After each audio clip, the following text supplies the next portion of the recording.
15 मार्चला पहिल्यांदा पेशंट हे डॉक्टरांना भेटलेले आणि त्यांनी 15 तारखेला भेटल्यानंतर 15 मार्चला भेटल्यानंतर त्या अगोदरची जी ट्रीटमेंट चालू होती किंवा कशा पद्धतीने ट्रीटमेंट घेतली आणि पेशंटची सर्व मेडिकल हिस्ट्री ही डॉक्टरांना सांगितलेली होती, तसं डॉक्टरांनी याच्यामध्ये सुद्धा नमूद केलेलं होतं.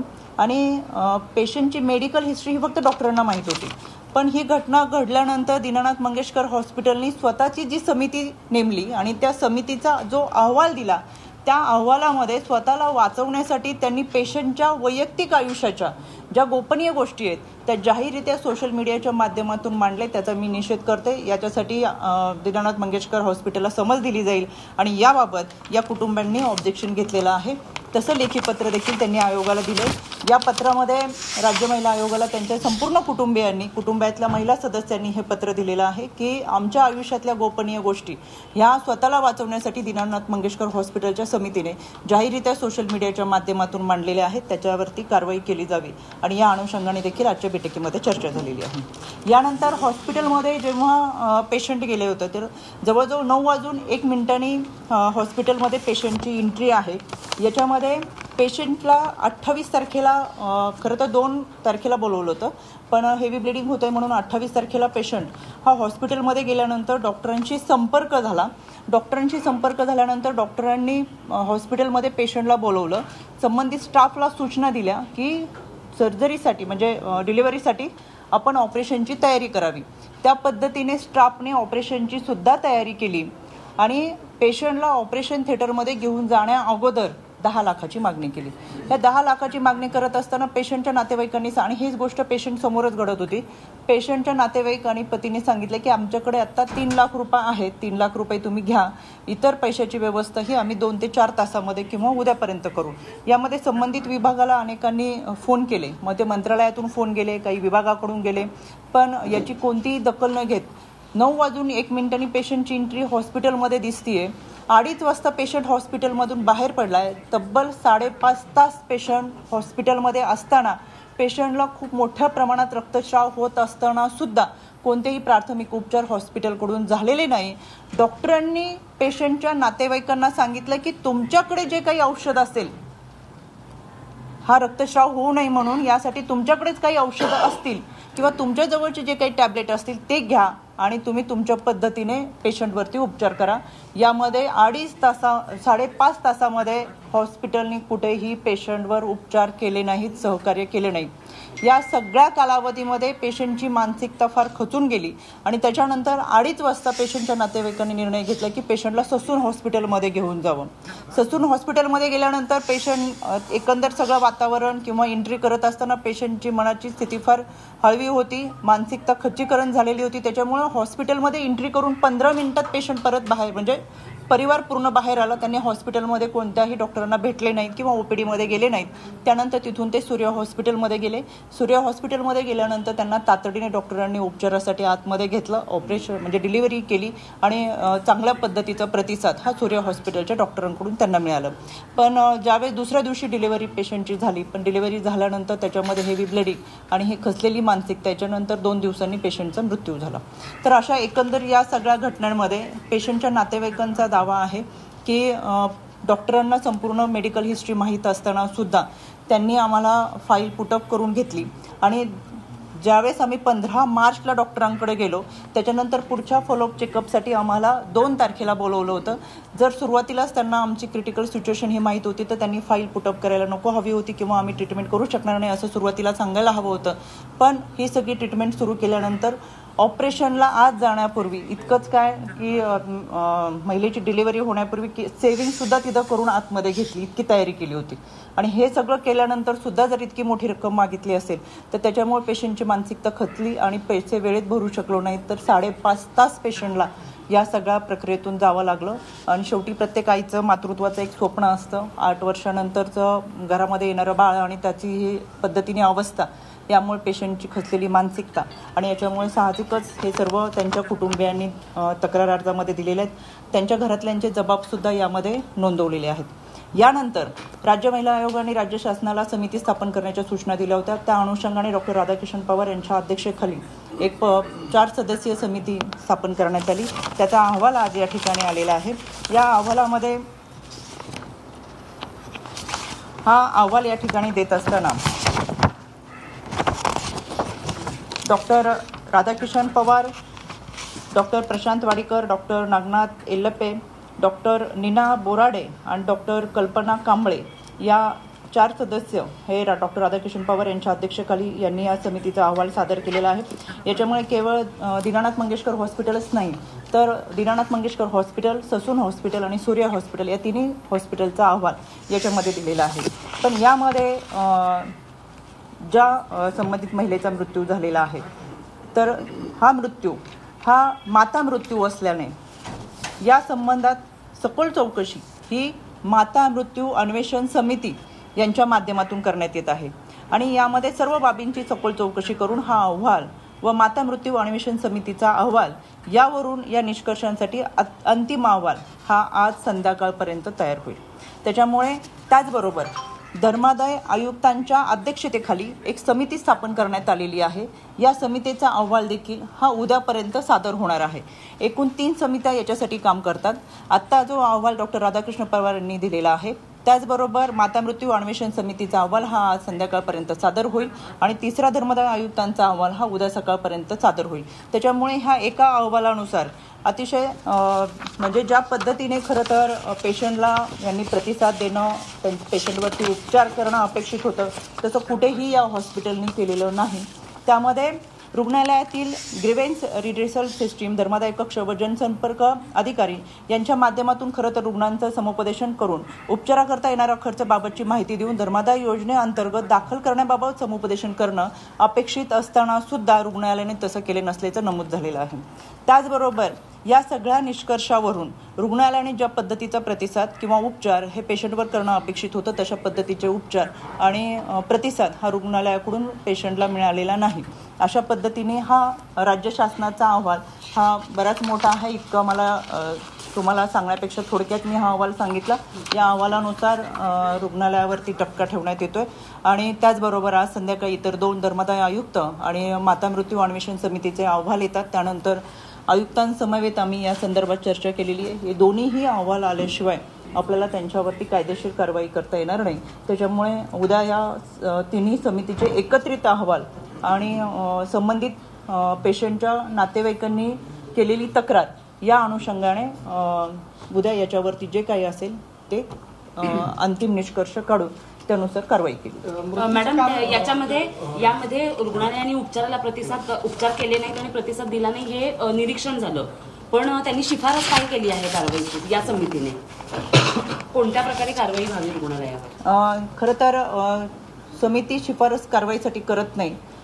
समिती त्यांच्या निष्कर्षामध्ये ज्या ज्या गोष्टी नमूद केले जातात ते त्यांनी लेखी स्वरूपात मांडलेले आहे की इतक्या कालावधीमध्ये CCTV फुटेज असतील, त्यांचे काही डॉक्युमेंट्स असतील आणि यामध्ये कोणते कोणते डॉक्टर होते ज्यांना पेशंट भेटले किंवा कोणत्या डॉक्टरांच्या माध्यमातून हे उपचार चालू होते असा हा सविस्तर राज्य शासनाचा अहवाल आहे.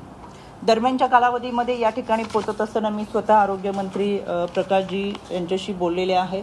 त्यांनी सुद्धा कडक कारवाईचे निर्देश दिलेले आहेत. या अहवालामधून किंवा उद्या जे 2 अहवाल येणार आहेत त्या अहवालामधून जे काही सादर होईल त्या अनुषंगाने खरं तर धर्मादाय हा शब्द यासाठी आहे की 10% खटांची व्यवस्था ही 1,85,000पेक्षा कमी उत्पन्न असणाऱ्या त्या आर्थिक दुर्बल घटकांसाठी आहे.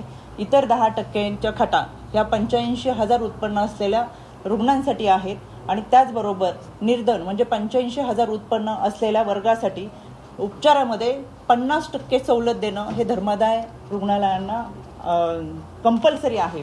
असं असताना सुद्धा कोणतीही नियमावली रुग्णालयांनी पाळलेली नाही आणि पुणे शहरामध्ये जवळजवळ 56 धर्मादाय रुग्णालय आहे. उच्च न्यायालयाच्या 2003च्या तरतुदीतल्या नुसार उच्च न्यायालयाने अशा पद्धतीच्या सूचना दिलेल्या आहेत की ही सगळी नियमावली ही रुग्णालयांनी पाळणं अपेक्षित असताना स्वतःच्या रुग्णालयाच्या नावापुढे धर्मादाय हा शब्द लिहिणं अनिवार्य असताना सुद्धा आजही कित्येक रुग्णालयांच्या पुढे ते दिसत नाही. त्याच्यामुळे त्या अनुषंगाने राज्य महिला आयोगाकडून देखील संबंधित आरोग्य विभागाला आणि डीन असतील त्यांना सुद्धा पत्र जाणार आहे की अशा पद्धतीने ज्यांनी धर्मादाय रुग्णालयाची नावं वापरणं गरजेचं आहे. काही प्रश्न असा आहे की पैसे मागितले हे आता तुम्ही मृत्यू मंगेशकर रुग्णालयाच्या हलगर्जीपणामुळे झालाय का? हा सगळ्यात मोठा प्रश्न आहे. याबाबत या अहवालात काहीच नाहीये. मग मंगेशकर रुग्णालयाला क्लीन चिट देण्याचा हा प्रयत्न आहे? अजिबात नाही. या अहवालामध्ये मणिपाल रुग्णालयापर्यंतचा अहवाल आहे. म्हणजे मंगेशकर हॉस्पिटलचा सुद्धा आहे, ससून हॉस्पिटलमध्ये किती वेळ थांबले तो आहे, त्याच्यानंतर सूर्या हॉस्पिटलमध्ये त्यांनी ट्रीटमेंट घेतली. सूर्या हॉस्पिटलमध्ये ॲडमिट झाल्यानंतर दुसऱ्या दिवशी सकाळी डिलिव्हरी झाली. त्याच्यानंतर 2 दिवसांनी मणिपाल रुग्णालयामध्ये उपचारासाठी दाखल करण्यात, म्हणजे 2 दिवसांनी. तर त्याच्यामध्ये त्या उपचारादरम्यान मणिपाल रुग्णालयामध्ये उपचारादरम्यान 31/3/2025 रोजीला मयत झाली. तर या सगळ्यांमध्ये त्यांचा जो अहवाल आला आहे, तर त्या सगळ्या, आता मी तुम्हाला ह्या सगळ्यांच्या अहवालाच्या कॉपी देते, पण या सगळ्या 4ही रुग्णालयांचा अहवाल त्यांनी याच्यामध्ये दिला. पण त्यांच्या दृष्टिकोनातून त्यांनी त्यांचा अहवाल सादर केलेला आहे. पण माता मृत्यू असल्यामुळे माता मृत्यू अन्वेषण समिती ही याच्यापेक्षा खोलमध्ये जाऊन आपल्याला अहवाल सादर करणार आहे. तो अहवाल आपल्याला उद्या आरोप नातेवाईकांचा आहे तो हा आहे की मंगेशकर रुग्णालयामध्ये वेळेत उपचार मिळाले नाहीत म्हणून आमच्या रुग्णाचा मृत्यू झाला, म्हणून भिसे यांचा मृत्यू झाला. तर याबाबत या अहवालामध्ये काहीच नाहीये. तुम्ही म्हणताय की पुन्हा आणखी एक समिती जी आहे माता अन्वेषण विभागाची याबद्दल तपास करेल. मग याचा अर्थ यामध्ये जो मुख्य आरोप आहे की या रुग्णालयामुळे मृत्यू झाला, याच्याबद्दल काहीच नाहीये? नाही, याच्यामध्ये सविस्तर माहिती दिली की पेशंट कधी आले, कशा पद्धतीच्या ट्रीटमेंट झाले. पण मग मंगेशकर रुग्णालय त्याला जबाबदार आहे की नाही त्याच्याबद्दल काय नाही, मी तुम्हाला सांगितलं ना, त्यांनी रुग्णालयावरती टपका ठेवलेला आहे. रुग्णालयाने त्यांना प्रतिसाद देणं अपेक्षित होतं, उपचार करणं आवश्यक होतं. असं असताना सुद्धा उपचार केलेला नाही आणि त्यांनी कोणती नियमावली रुग्णालयाने पाळलेली नाही. त्याच्यामुळे हा सगळा टपका रुग्णालयावरती आहे आणि रुग्णालय याच्यामध्ये दोषी आहे. कारण madam Bombay nursing home act नुसार दीनानाथ रुग्णालय हे महापालिकेच्या अंतर्गत येतं. त्यामुळं यांनी जरी फक्त निष्कर्ष काढले असले तरी मूळ कारवाई ही महापालिकेकडून होणार आहे. तर मग महापालिकेला आपण काही वेगळ्या सूचना दिलेल्या आहेत का? तुम्ही पाहिलं असेल, सगळ्यात माझं पहिलं पत्र हे महानगरपालिकेलाच होतं. महानगरपालिकेला पत्र दिल्यानंतर ही समिती तयार झालेली आहे. पण आज या ठिकाणी बैठक घेत असताना केवळ दीनानाथ मंगेशकर हॉस्पिटलच नाही तर ससूनच्या संदर्भात सुद्धा अनेक काही तक्रारी होत्या आणि ही घटना घडल्यानंतर पुणे शहर आणि आसपासच्या परिसरातून मोठ्या प्रमाणात तक्रारी आमच्याकडे आल्या आणि एकंदरच आयुक्तांच्या उपस्थितीमध्ये, मग त्यामध्ये ससूनचे डीन सुद्धा होते, आरोग्य प्रमुख सुद्धा होते आणि या सगळ्यांच्या उपस्थितीमध्ये एकंदर सर्व रुग्णालयांचा आढावा आज घेण्यात आला. रुग्ण ज्यावेळेस भरती झाला आणि त्यानंतर रुग्णालयातून बाहेर पडला, त्या 5 तासामध्ये जर रुग्णावरती उपचार झाले असते तर कदाचित आज रुग्ण आपल्यामध्ये असला. नक्की, म्हणजे याचा अर्थ की 5 तासाचा वेळ गेला त्याच्यामुळे रुग्णाचा मृत्यू झाला. साहजिकच आहे. 5.5 तासाचा कालावधी हा रुग्णाला कोणत्याही पद्धतीची प्राथमिक उपचार सुद्धा मिळालेले नाही. ती जबाबदारी रुग्णालयाची होती. त्याच्यामुळे रुग्णालयाने हलगर्जीपणा केलेला आहे, मगरुरीपणा केलेला आहे रुग्णालय पेशंटची ट्रीटमेंट सुरू असताना. कारण की पेशंट या अगोदर एकदा येऊन गेलेला होता, त्यांची ट्रीटमेंट चालू होती, फॉलोअपसाठी 2 तारखेला परत बोलवलं होतं. पण अतिशय रक्तस्राव होत असल्यामुळे 28 तारखेला गेलेल्या रुग्णाला उपचार करणं गरजेचं असताना सुद्धा रुग्णालयामधून त्यांच्यावर उपचार झालेले नाही. त्याच्यामुळे यामध्ये रुग्णालय दोषी आहे. निष्कर्षामध्ये या गोष्टी म्हटल्यात का? तुम्ही जे आता सांगितलं निष्कर्षामध्ये या गोष्टी म्हटल्यात का समितीच्या की 5.5 तासाचा उशीर झाल्यामुळं अतिरिक्त रक्तस्राव झाल्यामुळं म्हणजे रुग्णालय दोषी आहे? 5.5 तास त्यांनी जे ट्रीटमेंट दिली नाही त्यानुसार हा अहवाल फार मोठा आहे आणि याच्यामध्ये मेडिकल निग्लिजन्स कडे जर लक्ष दिलं तर एफआयआर होईल. तेवढे येऊ दे ना स्पेशल. महत्वाचं कारण हे स्पेसिफिक याच्यामध्ये हॉस्पिटल जबाबदार आहे. यामध्ये हॉस्पिटलनी खरं तर त्यांना त्वरित उपचार दिले असते तर पेशंट वाचला असता. या अहवालापेक्षा सविस्तर अहवाल आपला माता मृत्यू अन्वेषण समितीचा येणार आहे. मॅडम याच्यामध्ये मेडिकल निग्लिजन्स झाला असं काही आहे का? आणि मेडिकल निग्लिजन्स जर झाला असेल तर एफआयआर दाखल होईल का? आणि मग पोलिसांचा रोल काय असेल त्याच्यामध्ये? तुमच्या माहितीसाठी आता खरं खूप मोठा अहवाल आहे म्हणून मी एक त्याच्यातले फक्त म्हणजे तुम्हाला एक वाक्य सांगितलं की लक्षात येईल की साधारणतः अहवाल काय. रुग्णालयाच्या खुलासानुसार सदर रुग्ण 5 तास 30 मिनिटे रुग्णालयात होता व डॉक्टरांना कोणतीही कल्पना नाही, त्या परस्पर निघून गेला असं जरी त्यांनी नमूद केलं असलं तरी यामध्ये 2021 मधील 11 जे आपत्कालीन व्यवस्थापकीय वैद्यकीय सेवा आहे या रुग्णाच्या आर्थिक क्षमतेचा विचार न करता गंभीर रुग्णांना प्राधान्याने मूलभूत जीवित रक्षणाच्या सेवा देईल आणि तदनंतर आजारासंबंधी वैद्यकीय टिप्पणीसह लवकरात लवकर रुग्णाला सोयीच्या नजीकच्या रुग्णालयात संदर्भित करेल. जीवित रक्षणासाठीचे सुवर्णकालीन म्हणजे गोल्डन आवर्समधली जी ट्रीटमेंट होती ती उपचार पद्धतीचे निकषाचे पालन केले जाईल अशी तरतूद असताना सुद्धा रुग्णाला प्राथमिक उपचार करून संदर्भ सेवेचे नियोजन करून संदर्भ करणे अपेक्षित होते, परंतु तशी कोणतीही कारवाई ही रुग्णालयाकडून झालेली दिसत नाही, असं स्पष्टपणे त्यांनी याच्यामध्ये. प्रश्नताई मागासपासून आम्ही तोच विचारतो अनेकदा, मृत्यूला हे रुग्णालय जबाबदार आहे का? हो, जबाबदार आहेत. आणि म्हणून मी आता तुम्हाला हे मला वाचन तुम्ही सांगा ना, स्पष्ट सांगा. तुम्ही अर्धे थोडंसं हे करताय. तुम्ही स्पष्ट दीनानाथचं नाव घेऊन सांगाल का की दीनानाथ रुग्णालय मृत्यूला जबाबदार आहे? हो, दीनानाथ रुग्णालय हे मृत्यूला जबाबदार आहे. अजूनही बाकीचे 2 अहवाल येणार आहेत. त्या अहवालाच्या समितीचा जो आपल्याला अहवाल येईल त्याच्यामध्ये याच्यापेक्षाही खोलात अजून काही गोष्टी असतील. याच्यामध्ये मी मगाशी जसं सांगितलं तसं रुग्णालयातील ग्रीव्हन्स रजिस्टर सिस्टीम, धर्मादाय कक्ष व जनसंपर्क अधिकारी यांनी रुग्णाचे समुपदेशन करून उपचाराकरता येणारा खर्च त्याबाबतची माहिती देऊन धर्मादाय योजनेअंतर्गत दाखल करण्याबाबतची कारवाई करणं अपेक्षित होतं, परंतु तसे सुद्धा झालेले यामध्ये दिसून येत नाही. याचाच अर्थ याच्यासाठी रुग्णालय जबाबदार आहे. मॅडम, ही केस मेडिकल निग्लिजन्सची आहे का? कारण ऍडमिशन झालेलं नाहीये केसमध्ये. तुम्ही म्हणताय पण अहवालात आहे का तसं? मला तुम्हाला तेच सांगा, मी तुम्हाला अहवाल आता वाचायला विचार. अहवाल 3 अहवाल असणार आहेत. वाचलं त्याच्यात ते आलं नाही, त्याच्यामुळे पुढचा प्रश्न असा येतो, जर तुम्ही म्हणताय की रुग्णालय मृत्यूला जबाबदार आहे तर मग FIR आता लगेच होणार का पोलिसांकडून? याच्यामध्ये सर आपल्याकडे अजून 2 अहवाल येणं बाकी आहे, त्याच्यामुळे अहवाल आले की कारवाई होणार. मंत्रालय आणि DCM 1 यांच्याशी याची चर्चा करणार आहे. आणि ही एका हॉस्पिटलला एक वेगळा नियम कायदा आणि बाकी आपलं पुणेकरांना एक वेगळा कायदा, हा नियम कसाच आहे? म्हणजे गरीब कष्ट करणाऱ्या जो इमानदार आहे त्याच्या घरी जाऊन तुम्ही बँड वाजवणार आणि जो काहीतरी नियम कायद्याचा वापर करून ती व्यक्ती टॅक्स भरत नाही इतके वर्ष आणि ते कोटीमध्ये पोचतात, त्याला 100 खून माफ, ऐसा नाही चलेगा. हा देश संविधानाने चालतो आणि त्याच्यातले नियम कायदे हे प्रत्येकासाठी समानच असले पाहिजे, ही आमची आग्रहाची भूमिका आहे. त्यानंतर पाण्याचा अतिशय गंभीर विषय. पाणी अजूनही अनेक ठिकाणी पुरत नाहीये. नरेसारख्या गावात स्वच्छ पाणी पुरत नाहीये. खडकवासला धरणामध्ये जे पाणी आज खराब होतंय, रॉ वॉटरची परिस्थिती अतिशय गंभीर आहे. नांदेडमध्ये आपल्याला सगळ्यांनाच माहिती आहे, नांदेड सिटीला आपण सगळेच एकत्र पाणी करायला गेलो होतो तेव्हा जी रोगराई पसरली, म्हणजे आपलं भाग्य की ते वेळेत आवर, नाहीतर काय काय घटना तुम्ही झालेल्या तुम्ही पाहिलेल्या आहेत. त्यामुळे असं होऊ नये म्हणून आमची मागणी आहे की पुणा म्युनिसिपल कॉर्पोरेशन, PMRDA, जिल्हा परिषदनी एक पूर्ण मोठा पाण्यासाठी एक वेगळा खडकवासला धरण केंद्रबिंदू ठेवून पुणे शहराचं पाणी याची स्वच्छता हे केंद्रबिंदू ठेवून एक मोठा प्लॅन करावा. आणि माझी भेट भूपेंदर यादवांची झालेली आहे. मी त्यांच्याशी सविस्तर मागेही चर्चा केली होती, इथेही चर्चा केली होती. त्यांच्याकडे एन्व्हायरमेंट हा विषय आहे. त्यांनी सुचवलंय की महाराष्ट्र सरकारने असे कॉम्प्रिहेन्सिव्ह प्लॅन जर आम्हाला दिल्लीला पाठवला तर अनेक ठिकाणी काही सक्सेस स्टोरीज या देशातल्या आहेत, तर आपण एक इंटिग्रेटेड पुणे शहर किंवा पुणे जिल्ह्यातले जे सगळे मोठे डॅम्स आहेत, धरणं आहेत, त्यातलं पाणी स्वच्छ ठेवून त्या शेवटच्या नागरिकाला स्वच्छ पाणी कसं पोहोचेल याच्यासाठी आपण सगळ्यांनी काम करण्याची गरज आहे. ही त्यांची आणि आमची पूर्ण सहकार्याची भूमिका आहे. त्यामुळे आमची विनंती आहे पुण्याच्या पालकमंत्री आणि महाराष्ट्र सरकारला की पुणा म्युनिसिपल कॉर्पोरेशन, PMRDA, जिल्हा परिषद या सगळ्यांनी मिळून एक DPR अर्जंटली बनवणं गरजेचं आहे. त्यानंतर कचऱ्याचा तर क्रॉनिक इश्यू आहेच.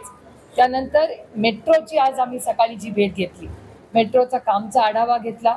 मेट्रो गावामध्ये सगळीकडे वेळेत झालं पाहिजे, पण त्याच्याबरोबर फर्स्ट माईल आणि लास्ट माईल कनेक्टिव्हिटी हा आजही प्रॉब्लेम आहे. फर्स्ट माईल कनेक्टिव्हिटी म्हणजे आपल्या घरापासून आपल्या मेट्रो स्टेशनपर्यंत, आणि लास्ट माईल म्हणजे आपल्या मेट्रो स्टेशन टू ऑफिस, जेव्हा कुठे जायचंय कुठल्याही म्हणजे जाताना ऑफिसला किंवा उलटा, फर्स्ट माईल कनेक्टिव्हिटी आणि लास्ट माईल कनेक्टिव्हिटी अजून होत नाहीये. त्याच्यामुळे पुण्याच्या ट्रॅफिकमध्ये अजून फरक पडत नाहीये. आणि डिमांड अशी आहे की 5000 बसेसची अर्जंटली पुणे शहराला गरज आहे. तर माझी विनंती आहे की 5000 बसेस त्या तातडीने ऑर्डर केल्या पाहिजे. करोडो रुपये सरकारकडे आहेत असं एकीकडे सरकार म्हणतं, मेट्रोला 18, 20, 25, 30 हजार कोटी रुपये जर आहेत तर 5000 बसेस घ्यायला काय फारसे पैसे लागणार नाही. तुम्ही इथे करोडो रुपये खर्च करून जर मेट्रो होतीये तर first and last mile connectivity होत नसेल तर the project will completely fail. त्याच्यामुळे हे 5,000 बसेस तातडीने पुणे शहरासाठी या झाल्या पाहिजेत, ही आमची सगळ्यांची मागणी आहे. म्हणजे ते सगळं सूचना किंवा संबंधित चर्चा याच्यामध्ये झालेली आहे.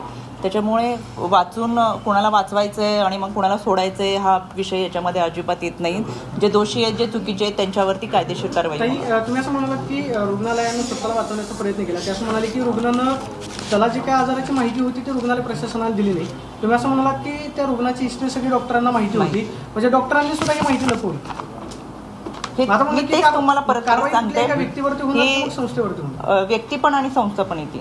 ट्रीटमेंट व्यक्तीकडे चालू होती, त्या व्यक्तीच्या संस्थेच्या अंतर्गत व्यक्ती काम करते. त्याच्यामुळे ही तीच माहिती मी तुम्हाला दाखवते. मी खास तुमच्यासाठीच हे घेऊन आले त्यांच्या नातेवाईकांकडून. आणि याच्यामध्ये एक सोपा असाच प्रश्न की गुन्हा दाखल होणार का रुग्णालयावर? नक्कीच गुन्हा दाखल होईल. याच्यामध्ये अजूनही 2 समितीचे अहवाल येतात, पण प्रथमदर्शनी जरी आपण हे पाहिलं, याच्यामध्ये जे काही अहवाल दिले त्या अहवालाच्या अनुषंगाने जर लवकर त्यांना रुग्णालयाकडून प्रतिसाद मिळाला असता, उपचार मिळाले असते, तर रुग्ण आज आपल्यामध्ये असतो. अजून 2 अहवाल आपल्याकडे येतात. आज संध्याकाळी आणि उद्या अहवाल येतील. 2 राज्य शासनाचे धर्मादाय आयुक्त आणि माता मृत्यू अन्वेषण समिती हे सुद्धा राज्य शासनाचेच अहवाल आहेत. या दोन्ही अहवालांमध्ये हे 3ही अहवाल हे राज्य शासनाचेच असणार आहेत. त्याच्यामुळे हे 2 अहवाल आल्यानंतर त्या पद्धतीने पोलिसांकडून पुढची कारवाई होईल.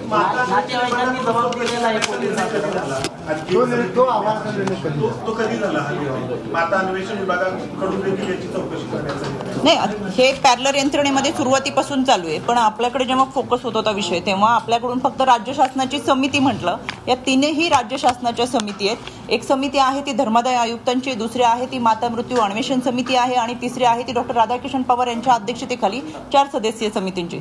या 3ही समिती ह्या वेगवेगळ्या उभा, कारण याच्यामध्ये माता मृत्यू प्रकरण आहे आणि माता मृत्यू आणि धर्मादाय संस्थांशी संबंधित असल्यामुळे धर्मादाय संस्थांची एक समिती आहे. त्याच्यामुळे या 3ही विभागाच्या ह्या समित्यांचा जो अहवाल आपल्याकडे येणार आहे, तर त्या अहवालानुसार ही कारवाई होईल. या अहवालाची ठळक निष्कर्ष काय त्या अहवालात? मी केवळ ते ठळक निष्कर्ष